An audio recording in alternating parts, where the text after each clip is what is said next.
Hello friends, आप सबका स्वागत है आपके अपने यूट्यूब चैनल फार्मा एमसीक्यू में। तो बच्चों क्या लेके आई हूँ आप लोगों के लिए। हमारी जो सीरीज़ है 5000 एमसीक्यूज़ की, इसी को कंटिन्यू करते हैं बच्चों। ठीक है, तो इसमें 100 क्वेश्चंस लेके आती हूँ मैं आप लोगों के लिए। मोस्टली एग्जाम्स में आए हुए क्वेश्चंस होते हैं, वही मैं बच्चों लेके आती हूँ ना। तो आपके जितने भी अपकमिंग गवर्नमेंट फार्मासिस्ट के एग्जाम में, चाहे तुम्हारा स्टेट लेवल का एग्जाम है या फिर सेंटर लेवल का, बच्चों क्वेश्चन काफ़ी इंपॉर्टेंट है। बाकी तुम्हें पता ही है, टेस्ट सीरीज और क्रैश कोर्स जो है फार्मा एमसीक्यू ऐप पर अवेलेबल है। लिंक वीडियो के डिस्क्रिप्शन बॉक्स में रहता है। बाकी जो है प्ले स्टोर से भी आप लोग जो है फार्मा एमसीक्यू ऐप को डाउनलोड कर सकते हो बच्चों। ठीक है, तो अभी हम देख लें यहाँ पर हमने कैसे क्या क्वेश्चंस इंक्लूड करे हैं। ओके, तो बिना देरी स्टार्ट करते हैं हमारा वीडियो। ओके, तो देखिए फर्स्ट क्वेश्चन है हमारा, फॉलोइंग। फर्स्ट क्वेश्चन है, following is A common method use for extracting active compounds from the herbs. तो भाई तुमने ना हर्ब्स से जो एक्टिव कंपाउंड्स को एक्सट्रैक्ट करना है, तो भाई कौन सा मेथड यूज करोगे। कह रहे कि भाई फर्मेंटेशन से कर लोगे, बेकिंग, ड्राइंग की स्टीम डिस्टिलेशन, है ना। तो सिंपल सा है भाई, हम स्टीम डिस्टिलेशन यूज करेंगे। ठीक है, तो यहाँ पर तुम्हारा ऑप्शन जो है बच्चों 4 करेक्ट है। Osteoporosis condition characterized by. Osteoporosis में क्या होगा बच्चों बताइए।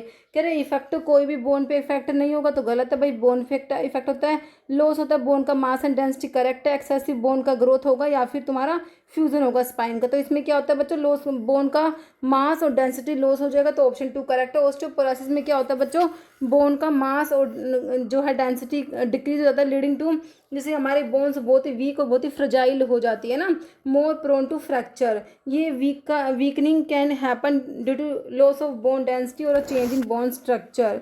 क्या following is the elastic cartilage of larynx का जो इलास्टिक कार्टिलेज है उसे क्या कहोगे, एटिनोइड, क्रिकोइड, एपिग्लोटिस की थायराइड कहोगे। तो हमारा जो लैरिंग्स होता है, जो कि वॉइस बॉक्स होता है, इसका इलास्टिक कार्टिलेज एपिग्लोटिस को कहा जाता है। एपिग्लोटिस बच्चों एक लीफ शेप का फ्लैप होता है कार्टिलेज का, ओके, जो कवर करता है लैरिंग्स की ओपनिंग को ड्यूरिंग स्वेलोइंग, प्रिवेंट करता है food and liquids from entering the lungs. Okay, फिर following organism is responsible for regulating the quality standards of herbal medicine in India. तो हर्बल मेडिसिन की बात हो रही है, उनके क्वालिटी स्टैंडर्ड्स को रेगुलेट करने की बात हो रही है। तो इसके लिए तुम्हारा क्या हो जाएगा, कौन रिस्पॉन्सिबल है, आयुष हो जाएगा तुम्हारा, ऑप्शन फर्स्ट वाला करेक्ट हो जाएगा।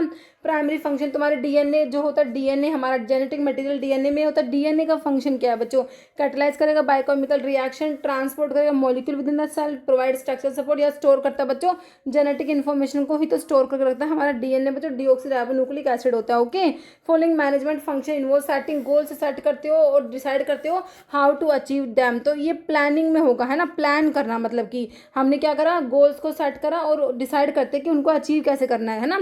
तो ये प्लानिंग में आ जाएगा, ऑप्शन 2 करेक्ट है। हाँ, but do parietal cells, stomach की तुम्हारी पैराइटल सेल्स जो होती है बच्चों, वो एक तो इंट्रिंसिक फैक्टर सिक्रेट करती है, दूसरा एचसीएल सिक्रेट करती है। ओके, और एचसीएल का काम क्या होता है बच्चों, पेप्सिनोजन जो कि इनएक्टिव फॉर्म में होता है उसको पेप्सिन में कन्वर्ट कराना होता है। ओके, तो यहाँ पर तुम्हारा इंट्रिंसिक फैक्टर और एचसीएल करेक्ट हो गया। पेप्सिनोजन जो होता है बच्चों, ये तुम्हारे स्टमक में चीफ सेल्स होती है, वहां से पेप्सिनोजन सिक्रेट होगा। पेप्सिनोजन से पेप्सिन बनाने का काम तुम्हारा एचसीएल है, पैराइटल सेल्स वाला एचसीएल का है ना। गोबलेट सेल्स म्यूकस सिक्रेट करती है, बाकी पैराइटल सेल्स हमारा एचसीएल और intrinsic factor. Okay, Q fever, trench fever बच्चों क्या होता है, बैक्टीरियल फंगस पायरोचिटल डिजीज नहीं होते, रिकेट्सियल डिजीज तुम्हारे होते हैं। क्या होता है, rickettsial disease, Q fever, trench fever. तो एक बार रिकेट्सियल डिजीज के बारे में लिखा हुआ है, एपिडेमिक टाइफस जो होता है वो कौन कोज करता है, रिकेट्सिया प्रोवाजेकी, म्यूरिन टाइफस जो एंडेमिक टाइफस भी होता है, रिकेट्सिया मूसेरी कोज कराएगा। स्पॉटेड फीवर जो रॉकी माउंटेन स्पॉटेड फीवर कहते हैं, रिकेट्सी कोज कराता है। क्यू फीवर रिकेट्सिया बर्नाटी, और ये क्या है, rickettsial pox, Rickettsia akari, trench fever Rickettsia quintana, scrub fever होता है रिकेट्सिया सुसुगा मूसी, ये कोज कराते हैं। ओके, नेक्स्ट क्वेश्चन है, organ responsible for balance and equilibrium is located in the. तो है ना, बैलेंस और इक्विलिब्रियम के लिए जो ऑर्गन रिस्पॉन्सिबल है वो कहाँ है, मिडिल और आउटर ईयर में, इनर ईयर, मिडिल ईयर की आउटर ईयर। तो हमारे जो ईयर का पार्ट इनर ईयर होता है ना, वहाँ पर हमारे प्रेजेंट है, तो ऑप्शन 2 करेक्ट है। फॉलोइंग एक्टर्स टर्मिनेशन कोडोन, है ना, U A G, U A U G A, है ना, you G A, you A जी और यू ए, है ना, यही तो होते हैं। ए यू जी, जी यू जी क्या होता है बच्चों, देखो एक बार इसका आंसर क्या हो जाएगा, यही है यू ए, यू ए जी और यू जी, है ना। तो ऑप्शन 1 करेक्ट हो जाए, देखो यही है you A G you G. ए तुम्हारे क्या बच्चों, टर्मिनेशन कोडोन, स्टॉप कोडोन। कोई भी अमीनो एसिड के लिए कोड नहीं करते, स्टॉप कोडोन बोलते हैं इनको, है ना। टर्मिनेशन करते कराते प्रोटीन सिंथेसिस का। Term management come from Latin word, तो कौन सा है, वो होता है मैंसुरा, मिस्टुरा नहीं होता बच्चों, ये लास्ट वाला है मेन्यूग्री होता है। ओके, ऑप्शन 4 करेक्ट है। Following not a communicable disease. देखो बच्चों, कम्युनिकेबल डिजीज जो होती है, जो एक पर्सन से दूसरे पर्सन में ट्रांसमिट होती है, इनको इन्फेक्शियस डिजीज भी कहते हैं, जैसे कि हिंदी में संक्रामक रोग बोलते हैं ना, वही तुम्हारे कम्युनिकेबल डिजीज होती है, जो कि पर्सन टू पर्सन ट्रांसमिट होता है। जैसे कि भाई देखो, तुम पढ़ते हो, तुम्हारा ट्यूबरकुलोसिस हो गया, मतलब जितनी भी तुम्हारी डिजीज़ है, डिप्थीरिया है, चिकन पॉक्स है, ये तुम्हारी मतलब कि कुछ तो डायरेक्ट ट्रांसमिट होती है, मोड ऑफ ट्रांसमिशन पढ़ते हो, कुछ डायरेक्ट कुछ इनडायरेक्ट ट्रांसमिट होती है ना बच्चों। जैसे कई तो होती है कि भाई एयर से ट्रांसमिट हो रही है, कुछ वाटर से ट्रांसमिट होती है, कोई को मॉस्किटो बाइट करके ट्रांसमिट कराता है ना। तो ये जो कम्युनिकेबल डिजीज होती है वो ऐसे एक पर्सन से दूसरे पर्सन में ट्रांसमिट हो जाएगी, है ना। देखो, हेपेटाइटिस होता है बच्चों कम्युनिकेबल में, है ना, लेप्रोसी भी, और इनके इनके जो पॉजिटिव एजेंट जो इन्हें कोज कराते हैं, बैक्टीरिया, वायरस, फंजाई, ये इन्हें कोज कराते हैं ना, और ये ट्रांसमिट होती है। तो लेप्रोसी, डिप्थीरिया कम्युनिकेबल है, लेकिन एक होती है नॉट ए कम्युनिकेबल, मतलब नॉन कम्युनिकेबल डिजीज, जो ऐसे एक पर्सन से दूसरे पर्सन में ट्रांसमिट नहीं होगी। ये नहीं कि तुमने छींकने से, खांसने से, मतलब कि एयर से, वाटर से ऐसे ट्रांसमिट नहीं होती, जो वो नॉन कम्युनिकेबल। जैसे कि भाई तुम्हारा कैंसर आ जाए, है ना, तुम्हारे जो भी ये क्या कहते हैं, जैसे कार्डियोवास्कुलर तुम्हारी डिजीज़ है, हार्ट अटैक, इस तरीके के जो डिजीज, डायबिटीज़ हो गया इसमें, है ना, ये स्ट्रोक हो गया, ये तुम्हारी नॉन कम्युनिकेबल है ना। ठीक है, तो यहाँ पर समझ आ गया तुम्हें डायबिटीज़ किस में आएगा, नॉन कम्युनिकेबल में आ जाएगा। Nucleic acid the polymer of nucleotides held by 3' and 5' bridge, है ना, तो फॉस्फेट ब्रिज होगा बच्चों यहाँ पे ना।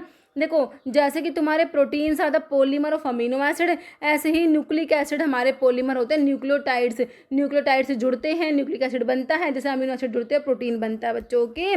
फॉस्फोडाइस्टर्स बॉन्ड जो होता है, ये जो बॉन्ड होता है कनेक्ट करता है फॉस्फेट ग्रुप एक न्यूक्लियोटाइड का to the 3' carbon of sugar molecule next nucleotide में। Okay, forming the backbone of the nucleic acid chain. याद रखना बच्चों, ये जो है ना फॉस्फोडाइस्टर बॉन्ड इंपॉर्टेंट है, किस किस के बीच में बन रहा है, इसके ऊपर क्वेश्चन बना हुआ है। ठीक है, people with dash blood are said to universal donor, सभी को ब्लड दे देंगे बच्चों, यूनिवर्सल डोनर है ओ वाले। और ये ना देंगे तो सभी को ब्लड दे पा रहे हैं, ओ वाले को भी दे देंगे, ए वाले को भी दे देंगे, ए बी वाले को भी दे देंगे, ओ वाले को, ओ वाले जो क्या बचेगा बी वाले को। यूनिवर्सल डोनर है, लेकिन बच्चों लेंगे किससे ब्लड, ये सिर्फ ले सकते हैं ओ वाले से ही ले सकते हैं। ये ए बी यूनिवर्सल रिसीवर होता है, सभी से ले सकते हैं, यूनिवर्सल रिसीवर है ना। तो यहाँ पर तुम्हारा क्या हो गया, ऑप्शन 2 हो गया। टाइप ऑफ एपेंडिकुलर स्केलेटन, बच्चों देखो आपका जो है एक्सियल स्केलेटन होता है, देखो टोटल 206 होती है ना, हाँ कितनी होती है टोटल बोन, देखो एक्सियल में 80 होती है, एपेंडिकुलर में 126 हो, 206, टोटल 206 बोन्स होती है ना। एक्सियल में तुम्हारी 80 होती है, एपेंडिकुलर में बच्चों हाथ पैर की बोन्स और गर्डल्स की बोन्स, है ना। हाथ पैर में, एक हाथ में 30, दूसरे में 30, एक पैर में 30, दूसरे में 30, 120 तो बच्चों तुम्हारे दोनों हाथ दोनों पैर में हो गई। बची क्या, 6 में से बच्चों तुम्हारी जो है, एक तो पेक्टोरल गर्डल में 4 होती है, 2 क्लेविकल 2 स्कैपुला, पेल्विक गर्डल में 2 हिप बोन होती है बच्चों। ठीक है, तो ये तुम्हारा एपेंडिकुलर स्केलेटन की बात होती है। अब देख लो भाई, स्टर्नम जो कि चेस्ट बोन, ब्रेस्ट बोन बोलते हो, ये तो भाई तुम्हारे एक्सियल में आएगी, रिब्स 12 पेयर रिब्स एक्सियल में आएगी, स्कल की बोन्स एक्सियल में आएगी, स्कैपुला, क्लेविकल 2 स्कैपुला तुम्हारा जो है पेक्टोरल गर्डल में आती है। तो स्कैपुला किस में आ जाएगी, एपेंडिकुलर में, ऑप्शन 4 करेक्ट हो गया। तो यही लिखा हुआ है, एपेंडिकुलर में 126 बोन है, 4 लिम्स मतलब कि दोनों हाथों की बात हो रही है, 60 हो गई, हार्डली मतलब दोनों पैरों की 60 हो गई, पेल्विक गर्डल में 2 हिप बोन, पेक्टोरल में 2 क्लेविकल 2 स्कैपुला, है ना बच्चों, यही लिखा हुआ है यहाँ पर। पेल्विक गर्डल में हमारे 2 हिप बोन, बच्चों एक हिप बोन आपके इलियम, इसचम, प्यूबिस 3 बोन्स के मिलने से बनती है, लेकिन आप हिप बोन को एक ही काउंट करते हो। ये तीनों बोन जहाँ मिलती है वहाँ पर एक कैविटी बनती है, उसे एसिटाब्यूलम कहते हैं, जहाँ पर तुम्हारी फीमर थाई बोन का हेड आर्टिकुलेट करता है और हिप जॉइंट बनता है, जो कि बॉल एंड सॉकेट जॉइंट में आता है। पढ़ा हुआ है ना, बिल्कुल पढ़ा हुआ है। कह रहे what do anterior pituitary cell क्या सिक्रेट करेंगी भाई, एंटीरियर पिट्यूटरी के एंटीरियर लोब की बात हो रही है, एंटीरियर पिट्यूटरी। तो यहाँ पर हमने क्या क्या पढ़ा हुआ है, एंटीरियर पिट्यूटरी के हार्मोन, ग्रोथ हार्मोन पढ़ा तुमने, प्रोलैक्टिन पढ़ा बच्चों, यहाँ पर तुमने FSH पढ़ा हुआ है, LH पढ़ा हुआ है, और क्या पढ़ा है बच्चों, ACTH पढ़ा हुआ है, और क्या पढ़ा हुआ है, थायराइड स्टिमुलेटिंग हार्मोन पढ़ा हुआ है। अब देखो प्रोलैक्टिन तो करेक्ट, तो प्रोलैक्टिन ही हो गया, ऑप्शन 1 ही करेक्ट हो गया। बाकी बच्चों ऑक्सीटोसिन, वैसोप्रेसिन तुम्हारी पोस्टीरियर पिट्यूटरी के हार्मोन होते हैं, और पैराथॉर्मोन्स पैराथायरॉइड ग्लैंड के हार्मोन्स होते हैं। ओके, सेकेंड जनरेशन एंटीहिस्टामिन का preferred over first generation because. Second generation antihistamine को क्यों प्रेफर करते हो बच्चों? शॉर्टर ड्यूरेशन ऑफ एक्शन है, high potential for addiction, cause less by sedation कम कराते हैं, बिल्कुल सही है। बाकी कोज मोर ड्राउजीनेस, तो ऑप्शन 3 करेक्ट है। जो सेकंड जनरेशन एंटीहिस्टामिन होते हैं हायर H1 सेलेक्टिव होते हैं, नो एंटीकोलिनरी साइड इफेक्ट नहीं होते और CNS डिप्रेशन प्रॉपर्टी भी एब्सेंट होती है। एड्रेनलिन बच्चों किससे सिंथेसाइज होगा? हमारा कैटेकोलामिन्स में आते हैं हमारा एड्रेनलिन, नोरएड्रेनलिन, डोपामिन। क्या है बच्चों? एंडोजेनस कैटेकोलामिन्स। तो किससे सिंथेसाइज होंगे बच्चों? कैटिकोल से, है ना। तो ऑप्शन 3 तुम्हारा करेक्ट है। एड्रेनलिन को एपिनेफ्रिन भी कहते हो, कैटेकोलामिन से होता है, मतलब कि डिराइव होता है मोलिक्यूल कैटिकोल से। कैटिकोल में मतलब कि क्या होता है? बेंजीन रिंग, जिसमें 2 hydroxy group adjacent to each other, ना। जैसे कि भाई तुम्हारी बेंजीन रिंग है ये, सही से बना लो भाई बेंजीन रिंग को। जैसे कि ये तुम्हारी बेंजीन रिंग है, इसमें 2 ना ऐसे, मतलब कि ऐसे एक साथ, मतलब 2 OH group, 2 hydroxy group adjacent to each other present होते हैं ना, वो कैटिकोल रिंग होती है ना। तो each other adrenal synthesise for amino acid tyrosine से सिंथेसाइज होता है बच्चों। टायरोसिन आपका कन्वर्ट होगा एल डोपा में, फिर डोपामिन में, और फाइनली नोरएड्रेनलिन बनता है। और जो फाइनल स्टेप होता है मिथाइलेशन नोरएड्रेनलिन का, फिर उससे एड्रेनलिन बन जाता है। ओके, नोट ए फर्स्ट लाइन ड्रग। टीबी को ट्रीट करने के लिए फर्स्ट लाइन ड्रग नहीं है। आइसोनियाजिड तो होती है बच्चों, इथियोनामाइड नहीं होती, थैम्बिटोल और रिफाम्पिसिन भी होती है। इथियोनामाइड बच्चों तुम्हारी second line anti tubercular drug में आता है, तो ऑप्शन 2 करेक्ट हो जाएगा। Anti TB drug first line, second line. First line में आइसोनियाजिड, रिफाम्पिसिन, पाराजिनामाइड, इथेम्बिटोल और स्ट्रिप्टोमाइसिन। सेकंड लाइन में फ्लोरोक्विनोलोन्स में फ्लोक्सासिन्स वाले हो, फ्लोक्सासिन, लीवोमोक्सी और जो है सिप्रोफ्लोक्सासिन। अदर ओरल ड्रग्स में इथियोनामाइड, साइक्लोसिरीन हो गया तुम्हारा, पैरामिनो सैलिसिलिक एसिड हो गया, rifabutin, rifapentine, prothionamide, okay, terizidone, okay, terizidone, okay. Injectable में कैनामाइसिन, एमिकासिन, कैप्रियोमाइसिन, ओके बच्चों। एंटी टीबी एक्टिविटी आइसोनियाजिड, देखो बच्चों first line anti TB drug में आइसोनियाजिड आता है, क्या करता है बच्चों? माइकोलिक एसिड की सिंथेसिस को इनहिबिट कर देता है हमारा आइसोनियाजिड, जो किसमें आ रहा है? First line anti TB drug में आइसोनियाजिड आता है। ऑप्शन 2 करेक्ट है। फॉलोइंग बाइगोनाइड ड्रग, भाई बाइगोनाइड देख लो भाई, हमें तो एक ही ऑप्शन मिला है बाइगोनाइड का, मेटाफॉर्मिन, है ना।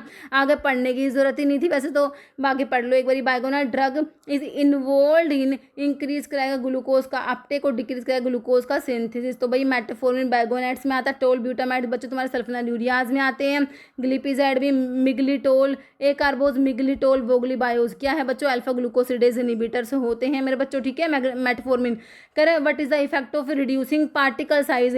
भाई अगर तुमने पार्टिकल देखो, हमने क्या करा? पार्टिकल साइज को कम करा दिया, है ना। पार्टिकल साइज कम होने से क्या हो जाएगा? सरफेस एरिया बढ़ जाएगा बच्चों। सरफेस एरिया बढ़ने से क्या हो जाएगा? डिसोल्यूशन रेट बढ़ जाएगा, ओके। कह रहे कोई इफेक्ट नहीं पड़ेगा, भाई पड़ेगा, कैसे नहीं पड़ेगा? Change amount of substance, dissolution solvent increase हो जाएगा, डिसोल्यूशन रेट बढ़ जाएगा बच्चों, कम नहीं होगा, बढ़ जाएगा, ओके। ऑप्शन 3 करेक्ट है। पार्टिकल साइज कम करने से डिसोल्यूशन रेट बढ़ेगा, क्यों? क्योंकि सरफेस एरिया बढ़ जाएगा बच्चों, है ना। What does high level of C reactive protein क्या इंडिकेट करता है? इन्फ्लामेशन या इन्फेक्शन को, ब्लड शुगर कम होना, डिहाइड्रेशन, एनीमिया। तो इन्फ्लामेशन को बच्चों या इन्फेक्शन को इंडिकेट करेगा high level C reactive protein का। सी रिएक्टिव प्रोटीन जो होता है ये प्रोड्यूस होता है by the liver in response to inflammation in the body. High level अगर CRP का होता है वो इंडिकेट करता है कि इन्फ्लामेशन या इन्फेक्शन की कंडीशन है। Its level rise significantly during acute inflammation such as in the presence of infection, okay. High level of circulating catecholamines, बच्चों कैटिकोलामिन्स का high level generated due to catecholamines secreting tumour adrenal medulla. तो तुमने पढ़े हमारे adrenal gland का inner part medulla, outer cortex, है ना। तो मेडुला से आप पढ़ते हो एड्रिनलिन और नोर एड्रिनलिन जो प्रोड्यूस होते हैं ना बच्चों, है ना। तो यही कह रहे हैं अगर इनका लेवल ज़्यादा हो रहा है, मतलब कि बहुत ज़्यादा एड्रिनल मेडुला बहुत ज़्यादा कैटिकोलामिन रिलीज कर रहा है, प्रोड्यूस कर रहा है ना, तो कह रहा है हाई लेवल है सर्कुलेटिंग कैटिकोलामिन का generated due to catecholamine secreting tumour हो गया बच्चों, तुम्हारी एड्रिनल मेडुला का ट्यूमर हो गया, है ना। तो बताइए उसे क्या कहोगे? प्री एक्लेम्सिया कहोगे, ग्लियोब्लास्टोमा कहोगे, फियोक्रोमोसाइटोमा होता है tumour of the adrenal medulla, इसके लिए टर्म है फियोक्रोमोसाइटोमा होता है, एपनिया, है ना। तो यहाँ पर ऑप्शन 3 करेक्ट है। Following falls under class 1A एंटीएडमिक। Class 1A में बच्चों मैंने तुम्हें क्यूपिड से 3 ड्रग याद करा रखी है। क्लास 1 में सोडियम चैनल के ब्लॉकर है, क्लास 2 में बीटा के ब्लॉकर, क्लास 3 में पोटाशियम चैनल के ब्लॉकर, क्लास 4 में कैल्शियम चैनल ब्लॉकर्स। एंटीएडमिक के क्लासिफिकेशन में आप 4 क्लास पढ़ते हो। क्लास 1A में क्यूपिड से बता रहे हैं क्विनिडिन, प्रोकेनामाइड, डाइसोपायरामाइड, तो हमारा ऑप्शन 2 करेक्ट हो गया, यहाँ पर बिल्कुल करेक्ट हो गया प्रोकेनामाइड। एंटीएडमिक क्लासिफिकेशन पढ़ लो एक बार। क्लास 1 में सोडियम चैनल के ब्लॉकर्स में class 1A, class 1B, class 1C आता है। क्लास 1A में क्यूपिड से 3 ड्रग तुमने याद करके, क्लास 1B में लिडोकिन और मैक्सिलिटिन पढ़ लेना, क्लास 1C में प्रोपाफिनोन, फ्लिकेनाइड, है ना। बाकी जो है क्लास 2 में बीटा के ब्लॉकर में हमारे प्रोपेनोल एस्मोल आता है। पोटाशियम चैनल ब्लॉकर क्लास 3 में जो ड्रग प्रोलोंग कराती है एक्शन पोटेंशियल को, एमिडारोन, ब्रिटालियम, टॉफिटल, एबिटोलाइड और ये क्या है सोर्टालोल भी आता है बच्चों इसमें, और ड्रोनीडारोन भी आता है। कैल्शियम चैनल ब्लॉकर क्लास 4 में विरापामिल और डिल्टाज़ैम। तुमने 2 ड्रग याद कर रखी है ना बच्चों। रिटोनाविर एंटीवायरल ड्रग है बच्चों, सिंथेसाइज किससे होता है याद रखना तुम, फिनाइल एल्निन से सिंथेसाइज होगा। ये क्या है बच्चों हमारी एंटी वायरल ड्रग है। साइड ऑफ एक्शन पेनिसिलिन बच्चों कहाँ पर एक्ट करते हैं, सेल्वोल पे एक्ट करने वाले ड्रग में मैंने तुमको बताया पेनिसिलिन, सिफेलोस्पोरिन और क्या होता है बेसिट्रासिन, वैनकोमाइसिन, साइक्लोसिरीन आपको याद कराई है ना बच्चों। ऑप्शन 3 करेक्ट है। Sulfonamides work by inactivating the enzyme, तो डाईहाइड्रोटिरोइड सिंथेज जो एंजाइम है ना, सिंथेज वाला बच्चों याद रखना, डाईहाइड्रोटिरोइड सिंथेज को हमारे सल्फोनामाइड इनएक्टिवेट कराते हैं। बाकी डाईहाइड्रोफोलेट रिडक्टेज को जैसे कि तुम्हारा मिथोट्रिक्सेट है बच्चों वो इनिबिट कराता है। और बाकी जो तुम्हारा यहाँ पर पढ़ते हो है ना ट्राइमिथोप्रिम होता है वो भी इसी पे एक्ट करता है।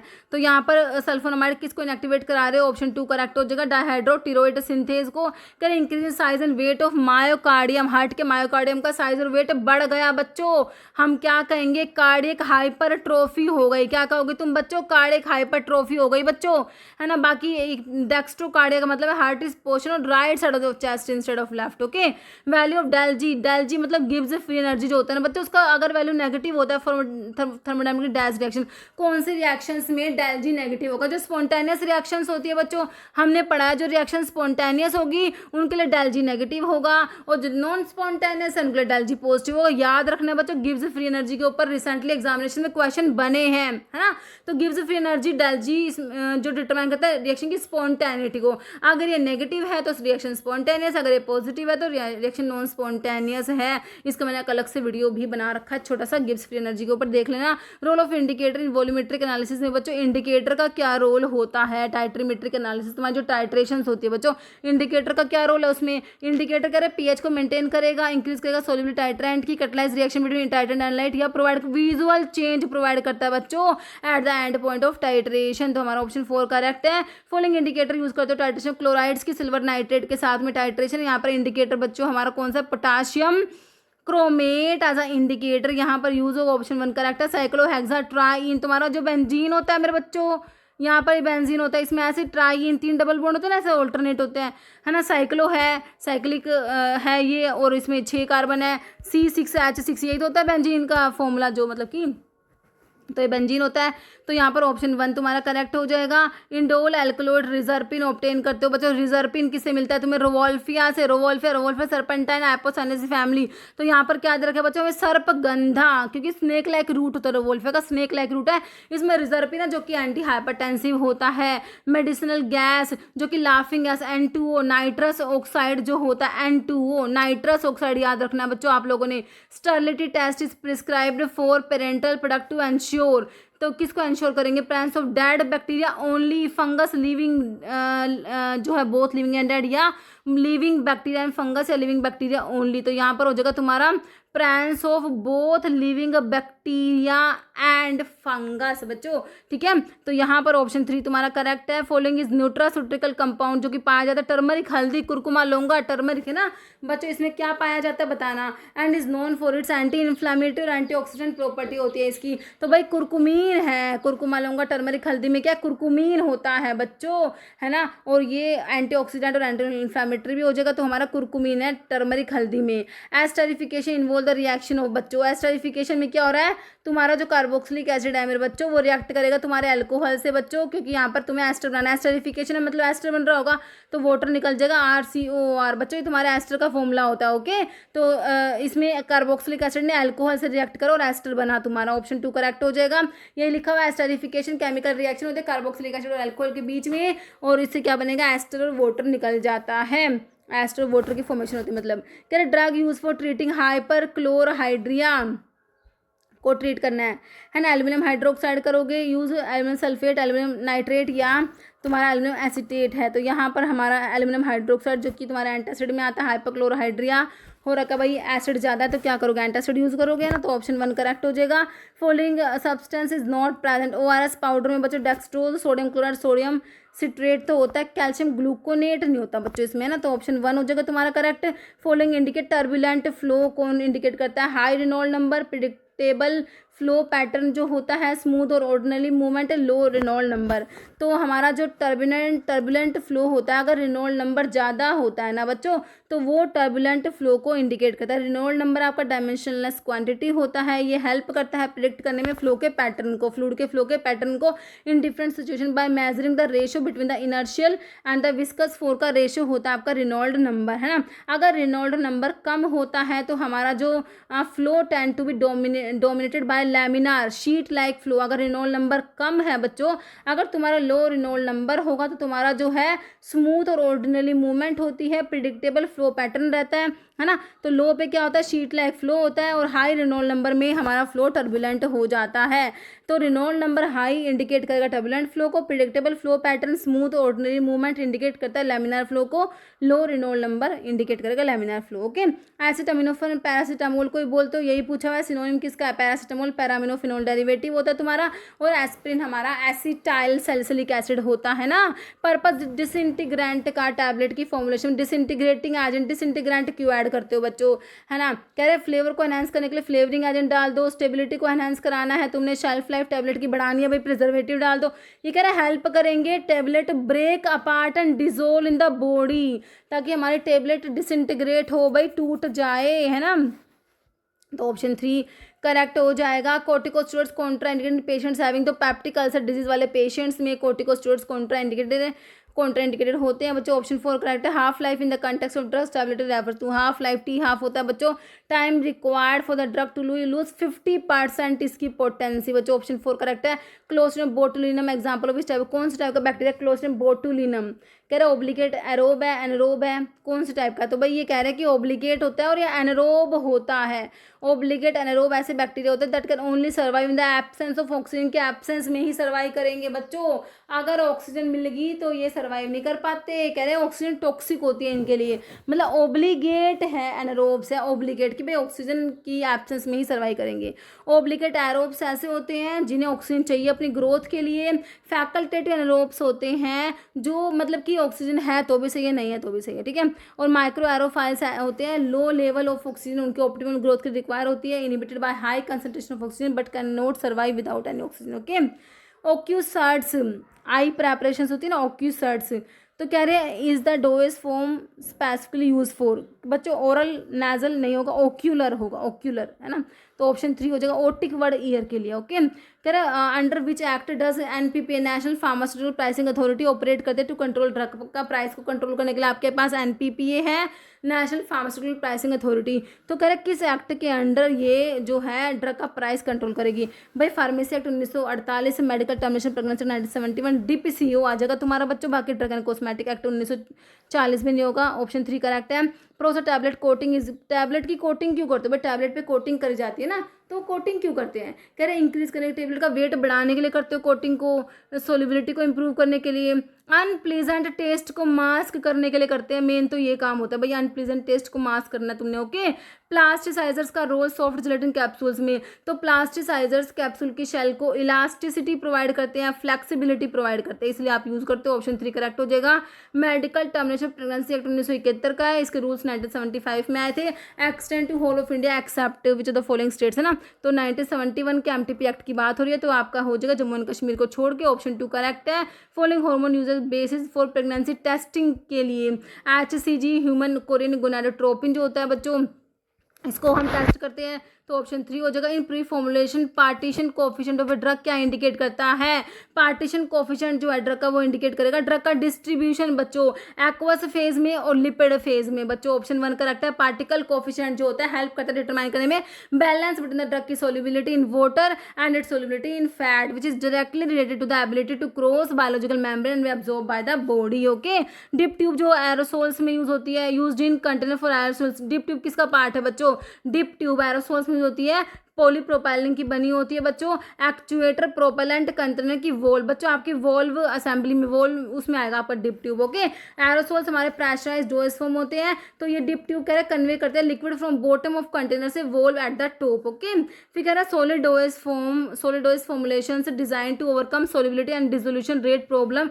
इंक्लूड द फॉलोइंग एक्सेप्ट, है ना। कह रहे हैं ऐसे solid dose form design to overcome solubility और डिसोल्यूशन रेट प्रॉब्लम को ओवरकम करने के लिए हमने क्या क्या कराया, है, कॉम्प्लेक्सेशन कराते हो, सोल्ट का फॉर्मेशन, पार्टिकल साइज का रिडक्शन। बच्चों एक्सेप्ट मैको प्रो ड्रग आ जाएगा, ऑप्शन 4 करेक्ट हो जाएगा। Following dye is mainly use to perform patch test in cosmetics में कह रहे meta phenylene diamine, paraphenylene diamine, ethylene diamine, orthophenylene diamine. तो ये बच्चों तुम्हारा पैरा पे होता है, पैराफिनाइलिन डायमीन, याद रखना तुमने ऑप्शन 2 कह रहा पैराफिनाइल डायमीन। कह रहा कॉमन एलर्जन जो पाया जाता है मैन हेयर डाइज में, frequently use in patch test to identify potential allergic reaction to hair dye product. Okay, elixirs क्या होते हैं बच्चों? हाइड्रो एल्कोहलिक लिक्विड्स होती है, हाइड्रो एल्कोहलिक प्रेपरेशन होती है जो ओरल यूज के लिए होती है। तो कह रहे 80% एल्कोहल नहीं होगा, कंसनट्रेट एक्वस प्रेपरेशन शुगर के नहीं होते, oleaginous solutions in the course droplets. तो ये हाइड्रो एल्कोहलिक प्रेपरेशंस होती है तुम्हारी जो कि ओरल यूज के लिए होते हैं तुम्हारे एलिक्सर्स। बच्चों सेमी सॉलिडोइस फॉर्म में डिजाइन टू मेल्ट होते हैं बॉडी टेम्परेचर पे। आपके सपोजिटरीज होती हैं बच्चों, क्या होती है? सपोजिटरीज जो कि बॉडी टेम्परेचर में मेल्ट होती हैं। ओके, नेक्स्ट क्या है? Primary purpose of stability testing herbal formulation में स्टेबिलिटी टेस्टिंग का प्राइमरी पर्पस क्या है मेरे बच्चों? ये बताना है। डिटरमाइन करना shelf life and storage conditions को, इवैल्यूएट करना प्रोडक्ट का फ्लेवर, एनहांस करना प्रोडक्ट का अपीयरेंस, या असेस करना मार्केटिंग पोटेंशियल। तो भाई क्या होगा स्टेबिलिटी टेस्टिंग का पर्पस? डिटरमाइन करना shelf life and storage conditions, option 1 correct है। Compound having asymmetric carbon atom rotate the plane of polarised light को रोटेट कराएंगे बच्चों, which is measured by using. तो उसको यूज करने के लिए हम क्या यूज करेंगे? पोलैरीमीटर बच्चों यूज करा जाता है। तो यहाँ पर ऑप्शन 1 हो जाएगा। पोलैरीमीटर ऐसा इंस्ट्रूमेंट होता है जो यूज करता है polarised light to detect the rotation of the plane of polarisation when it pass through a solution containing optically active compound. Okay, DNA technology में what does the term cloning typically refers to? बच्चों cloning का मतलब clone बना रहे हो, क्या है इसका मतलब? Sequencing entire genome to an organism, create करना कॉपीज डीएनए सीक्वेंस की इन अ वेक्टर, ये सही है। इसका इंसर्ट करना जीन इनटू प्लाज्मिड, अब एम्पलीफाई करना डीएनए के फ्रैगमेंट को, है ना। तो यहाँ पर ऑप्शन 2 करेक्ट हो जाएगा। डीएनए टेक्नोलॉजी में क्लोनिंग का मतलब क्या होता है? क्रिएट करना multiple identical copy specific DNA sequence की of a gene for scientific study other applications के लिए, ना। Following distillation method most suitable for separate करना कंपोनेंट विद वेरी क्लोज, जिनका बहुत ही क्लोज बॉइलिंग पॉइंट है उसको आपने सेपरेट करना है। तो बच्चों उसके लिए तुम फ्रैक्शनल डिस्टिलेशन यूज करो। कौन सा यूज करोगे? Fractional distillation. Okay, primary purpose of pre formulation studies का प्राइमरी पर्पस क्या है फार्मास्यूटिक्स में, ना।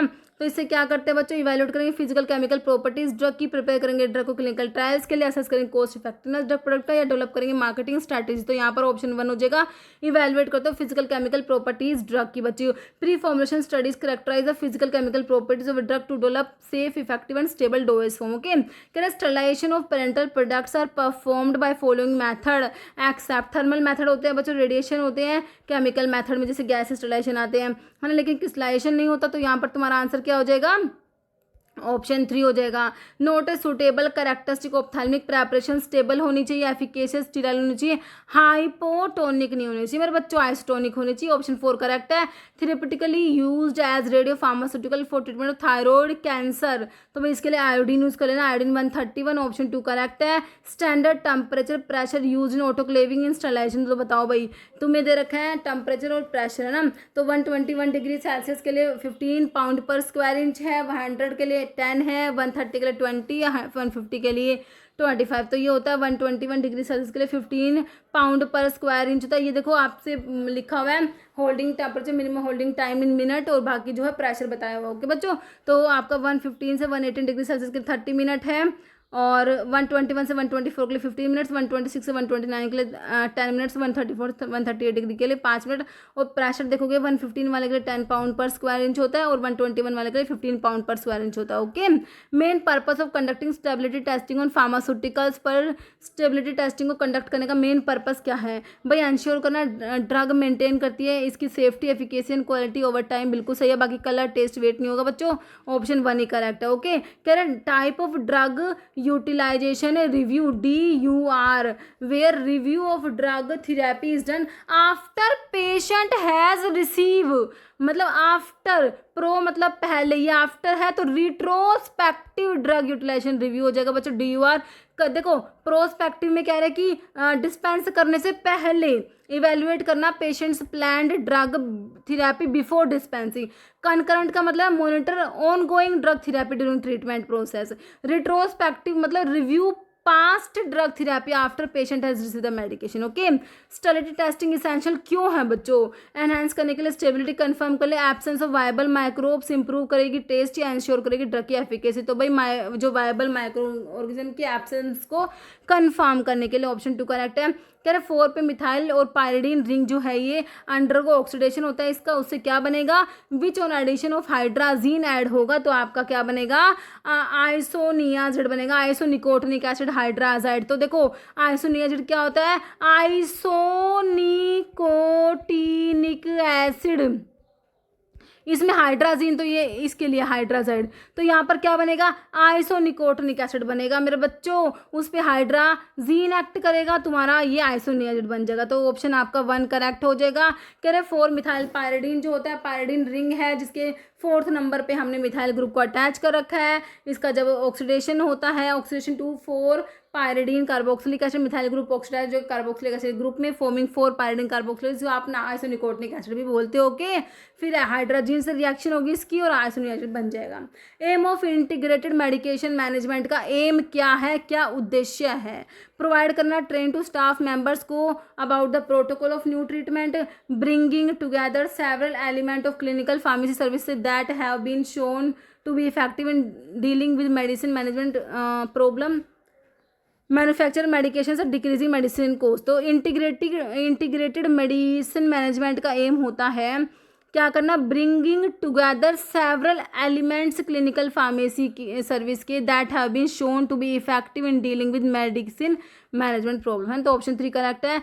एनिलीन रिएक्ट करती है एक्वस ब्रोमीन से और क्या बनेगा? 2, 4, 6 ट्राई ब्रोमो एनिलीन, 2, 4 और 6 पे जो है ब्रोमीन ऐड हो जाएगा बच्चों।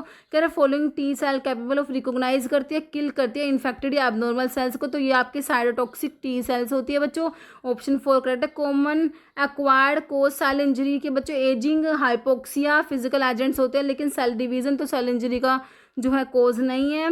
Term for which Animal Welfare Board of India may be constituted under section 5A shall be dash year from date of reconstitution, तो क्या हो जाएगा? ये आपका हो जाएगा 3 ईयर हो जाएगा बच्चों। ऑप्शन 3 हो जाएगा करेक्ट आपका।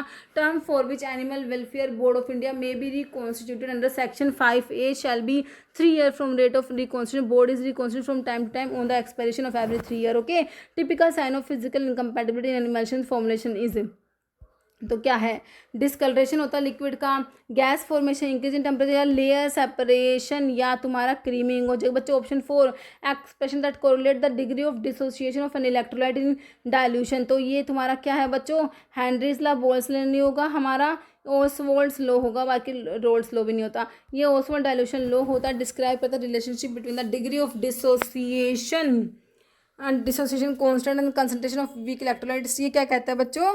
Degree of dissociation of weak electrolyte increase at the dilution decrease बच्चों, and it is directly proportional to square root of concentration. कह रहे व्हेन एड्रेनलिन और एसिटाइलकोलिन को साथ में देते हैं their net effect is due to, देखो एड्रेनलिन बच्चों आपका सिंपैथेटिक मतलब सिंपैथोमिमेटिक में आ जाएगा। एसिटाइलकोलिन बच्चों तुम्हारा किस में आता है? कोलिनर्जिक में। ये कोलिनर्जिक में है, ये एड्रेनर्जिक में आ गया, तो दोनों एक दूसरे के ऑपोजिट इफेक्ट दिखाएंगे, है ना। तो यहाँ पर क्या हो जाएगा? एंटागोनिज्म हो जाएगा, हमारा ऑप्शन 2 करेक्ट है। As per ICH guideline quality guidelines are related to impurity testing, dose response, carcinogenicity, genotoxicity नहीं होगा, हमारा इम्प्योरिटी टेस्टिंग हो जाएगा। ऑप्शन 1 हो जाएगा बच्चों। रेड ब्लड सेल्स को आप क्या कहते हो बच्चों? रिथ्रोसाइट्स कहते हो, प्लेटलेट्स को थ्रोम्बोसाइट्स कहते हो, ल्यूकोसाइट्स WBCs को कहते हो ना बच्चों। Following is a recommended strategy to avoid adverse herb food interaction को अवॉइड करने के लिए क्या करोगे? अवॉइड करेंगे consuming herbal supplements together, increase dosages of herbal supplements if you experience adverse effect, consult करेंगे हेल्थ केयर प्रोवाइडर से before starting new supplement. ये करेक्ट है बच्चों यहाँ पर, है ना। बाकी कंबाइन कर दोगे all herbal supplements with meal for better absorption. Okay, तो ऑप्शन 3 करेक्ट है। PSC हमारा क्या होता है? प्राइमरी हेल्थ सेंटर बोल दो, प्राइमरी हेल्थ केयर बोल दो बच्चों। ऑप्शन 2 करेक्ट है। यहाँ पर क्या है? क्लास ऑफ RNA जो कि अडेप्टर मोलिक्यूल, TRNA ट्रांसफर जो TRNA को बोलते हैं अडेप्टर मोलिक्यूल बच्चों। ओके, ऑप्शन 3 करेक्ट है। टिबिया जो है आपके फीमर, टिबिया, फिबुला, है ना, तो एक बोन कहाँ की है? थाई में फीमर होती है, हैंड्स में नहीं होती, शोल्डर्स में नहीं होती, लेग्स में होती है तुम्हारी tibia fibula. Okay, following institution India is responsible for regulation of pharmaceuticals. को रेगुलेट करने का काम किसका है भाई? हमारा Central Drug Standard Control Organisation CDSCO का काम है बच्चों। ऑप्शन 1 करेक्ट है।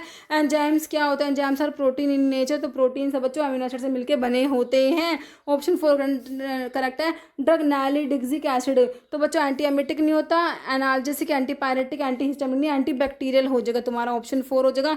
Beta cells islet of Langerhans के क्या सीक्रेट करते हैं बच्चों? Insulin and perform endocrine functions of pancreas. तो बीटा सेल से इंसुलिन, अल्फा सेल से ग्लूकागोन, डेल्टा सेल से सोमैटोस्टेट और पीपी पैंक्रियाटिक पॉलीपेप्टाइड सेल्स होते हैं। ये आपके आइलेट ऑफ लैंगरहैंस की सेल्स की बात है। Okay, following 2 stage channel of distribution. तो मैन्युफैक्चर से रिटेलर से कंज्यूमर, मैन्युफैक्चर से होलसेलर फिर रिटेलर फिर कंज्यूमर, मैन्युफैक्चर डिस्ट्रीब्यूटर फिर होलसेलर फिर रिटेलर फिर कंज्यूमर, मैन्युफैक्चर से डिस्ट्रीब्यूटर होलसेलर कंज्यूमर। तो 2 स्टेज में आ जाए, मैन्युफैक्चर आएगा, फिर आपका होलसेलर आएगा, फिर रिटेलर फिर कंज्यूमर। ये 2 स्टेज चैनल ऑफ डिस्ट्रीब्यूशन हो गया। 2 स्टेज जो डिस्ट्रीब्यूशन का चैनल है, इसमें 2 इंटरमीडिएरी आएंगे बिटवीन द मैन्युफैक्चर और कंज्यूमर के बीच में। तो होलसेलर और रिटेलर आगे बच्चों है ना। मैन्युफैक्चर सेल करेगा होलसेलर को, वो सेल करेगा रिटेलर्स को, रिटेलर फाइनली सेल करेगा कंज्यूमर को। तो 2 लेवल ऑफ डिस्ट्रीब्यूशन ये हो गया। मैन्युफैक्चर रिटेलर कंज्यूमर जो होता है 1 स्टेज चैनल होता है। यहाँ पर सिर्फ एक इंटरमीडिएट या रिटेलर होता है मैन्युफैक्चर और कंज्यूमर के बीच में। ओके, बाकी मैन्युफैक्चर फिर डिस्ट्रीब्यूशन फिर होलसेलर फिर रिटेलर फिर consumer, 3 stage channel of distribution हो गया। Okay, following is effective method to prevent spread of communicable disease. के स्प्रेड को प्रिवेंट करना, तो क्या करोगे भाई? कि भाई वैक्सीनेशन करा लो या बैलेंस डाइट के लेने से।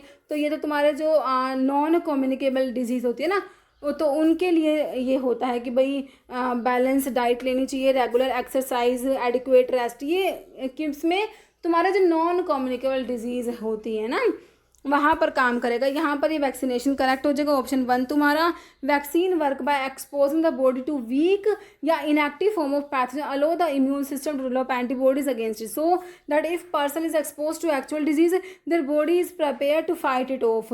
This prevent the spread of disease by reducing the number of susceptible individual in a community. Okay, following is not a function WTO को, वर्ल्ड ट्रेड ऑर्गेनाइजेशन का फंक्शन नहीं है बच्चों। कर मॉनिटर करना नेशनल ट्रेड पॉलिसी को, forum for trade negotiation provide करना, unified process for filing patent application, या प्रोवाइड करना technical assistance and training for developing countries. तो भाई ये पेटेंट वाला काम तो यहाँ पर नहीं आएगा, तो ऑप्शन इसलिए 3 ही तुम्हारा करेक्ट हो गया। तो फंक्शन से एडमिनिस्टर करना WTO को फंक्शन क्या क्या है? Administering WTO trade agreement, forum for trade negotiation, handling trade disputes, monitor करना ट्रेड पॉलिसीज को, technical assistant and training for developing economies और cooperation with other international organisation. Okay, micro environment in marketing include है ना। बजेज ये budget है, labour, society ने, retailers और डिस्ट्रीब्यूटर्स आते हैं। ऑप्शन 3 करेक्ट हो जाएगा। तो micro environment in marketing refers to factor close to company that directly influence its operation. Retailer distribution part of this micro environment as they are the intermediary who connect the company with the ultimate customer. Other element of micro और भी इसमें elements होते हैं। यहाँ पर हमारा था क्या? रिटेलर्स और distributor. Okay, process of unit formation involve. तो यूनिट फॉर्मेशन के प्रोसेस में क्या क्या आता है बच्चों? मेटाबॉलिज्म, रिएक्शन, डिफिकेशन नहीं आता, डाइजेशन ये भी नहीं आएगा। यहाँ पर क्या होता है? पहले तो ग्लोमेरुलर फिल्ट्रेशन होता है, फिर ट्यूबुलर रीअब्जॉर्प्शन, ट्यूबुलर सिक्रेशन। तो यहाँ पर ऑप्शन 3 तुम्हारा करेक्ट है। ओके बच्चों, फॉलोइंग इसेंशियल अमीनो एसिड्स होते हैं और एक नॉन इसेंशियल होता है। इसेंशियल को आप लोग PVT प्राइवेट ऐसे TIMHA से याद रखते हो बच्चों, ये तुम्हारे इसेंशियल्स होते हैं और तुम्हारे नॉन इसेंशियल्स होते हैं ना। तो यहाँ पर क्या पूछा? इसेंशियल कौन सा है? देख लो तुम, ल्यूसिन, लाइसिन हमारे आते हैं है ना। तो यहाँ पर लाइसिन दे रखा है, तो ये इसेंशियल में आ जाएगा। तुम्हारा ऑप्शन 4 करेक्ट हो जाएगा। Dash is not a part of vulva या external genitalia in the female reproductive system. तो क्या नहीं होता? ये क्लाइटोरिस यहाँ पर हो जाएगा ना।